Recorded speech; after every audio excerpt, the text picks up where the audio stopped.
What happened with the Jews arriving at the mountain is the most important thing, in my opinion, of the entire Bible. If you don't understand what happened at the mountain, the rest of it you can't understand. It's extremely important to understand because we throw these words around like covenant, things like that. We have no clue what that means. All right, so let's get into it a little bit. So, what happens when Moses and brought the Jews out of Egypt and brought them to the mountain? When they got to the mountain, Moses went up into the mountain and talked to God, and God said, you saw that I brought them out of Egypt, and will they be my people? I will be their God. Will they be my people? Go back and ask them that. So Moses went back down the mountain and spoke to the people. And here's what they said. God sent him to me. So Moses went down and spoke to the people, and they agreed. So Moses returned up the mountain again. Remember, Moses is 80 years old, and told God that the people agreed, even though they don't know really what they agreed to.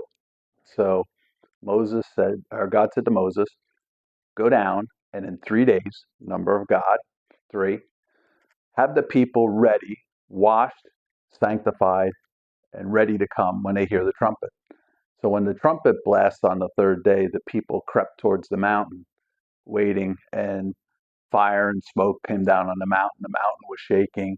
These blasts on the trumpet were very loud. So the people were kind of scared.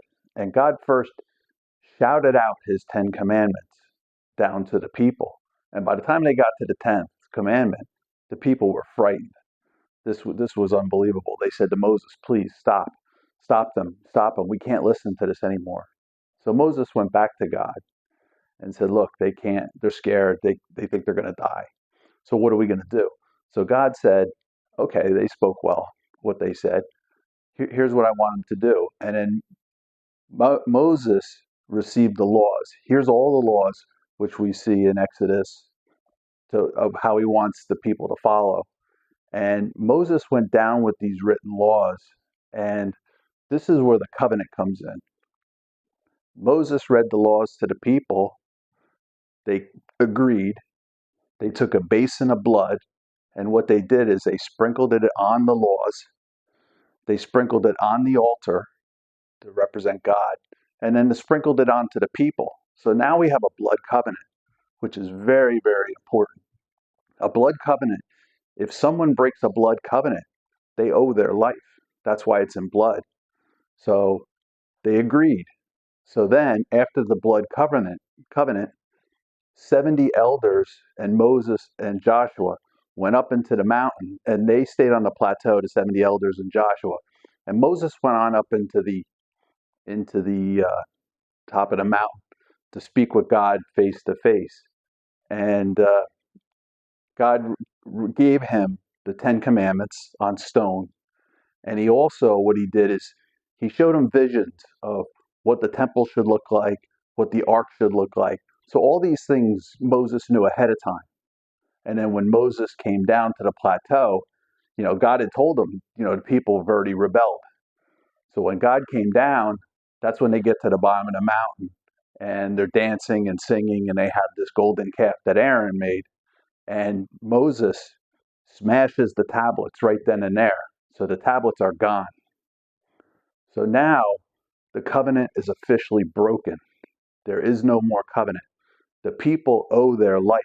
So they all should die, but they all didn't die. Only 3,000 died.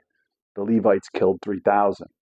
So now Moses, God's told Moses, step aside. I'm going to do kind of like a Noah with you.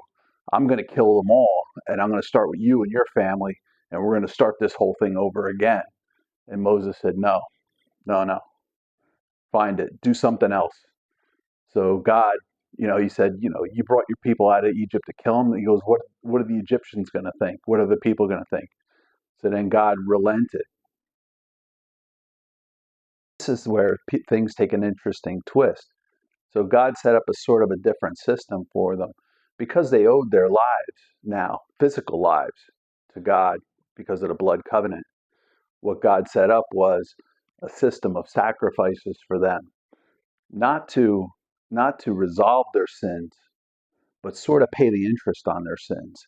So they had to live, anytime they sinned, they would have to go to the temple and bring a sacrifice, whether it be, and God told them which, what sacrifices for what things. You could bring a couple of turtle doves, this sort of thing for sacrifices. But when you sinned, you had to pay on the dime right there, everything. So it put the Jews in a kind of in a bad situation. That's the kind of situation they had to live on. And God was still, like, when they went through the desert, wandered for 40 years. They ended up losing chunks of people. And that's where it comes to. It's what happens when you break the covenant. And this is what we talk about when Jesus came.